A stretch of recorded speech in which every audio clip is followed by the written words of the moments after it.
Arambagh medical college হাসপাতালের মর্গের সামনেই ভাগাড়, চরম অস্বাস্থ্যকর পরিবেশ, উদাসীন কর্তৃপক্ষ, নোংরা আবর্জনা, ডাস্টবিনের উচ্ছিষ্ট খাবার এবং হাসপাতালের লাল হলুদ কালো প্যাকেটে আবর্জনায় ভরা আরামবাগ মেডিকেল কলেজ হাসপাতালের মর্গের একেবারে সামনের রাস্তা। একদিকে যেমন আরামবাগ মেডিকেল কলেজের মর্গ, সেখানে মর্গের বডি আনতে আসা বাড়ির লোকজনরা হাসপাতালের বর্জ্য ও উচ্ছিষ্ট খাবারের দুর্গন্ধে চরম অসুবিধার সম্মুখীন হচ্ছেন।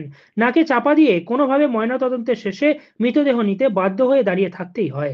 অন্যদিকে এখানেই আছে 102 অ্যাম্বুলেন্স চালকদের রেস্টরুম এবং তারই ডান দিকে আছে আরামবাগ মেডিকেল কলেজের nursing staff room, boys hostel, girls hostel, teaching room ইত্যাদি। সেখানেও এই পচা দুর্গন্ধে নাকে রুমাল চাপা দিয়ে থাকতে হয়, জানালেন ওই 102 নম্বর অ্যাম্বুলেন্স চালকরা।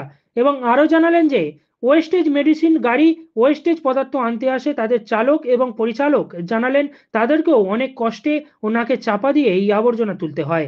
এই আবর্জনা রাখার ভ্যাট থাকলেও ভ্যাটে রাখা হয় না, রাস্তার উপরে ফেলে দেওয়া হয়। হাসপাতালে যেসব উচ্ছিষ্ট খাবার তাও রাস্তার উপরেই ঠেলে দেওয়া হয়। যদিও পৌরসভার আবর্জনা ফেলার গাড়ি আসে, কখন আসবে কেউ জানে না। এ বিষয়ে আরামবাগ মেডিকেল কলেজ হাসপাতালের ওয়ার্ড মাস্টারকে জিজ্ঞাসা করতে গেলে ওয়ার্ড মাস্টার রুমে ওয়ার্ড মাস্টার ছিলেন না। আরামবাগ টাইমসের প্রতিনিধি কুশকুমার পাড়ের ক্যামেরায় ধরা সামগ্রিক পরিস্থিতির চিত্র দেখুন। আরামবাগ টাইমসের রিপোর্ট।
কালকে পুলিশ সঙ্গে মাল নিয়ে গেছে।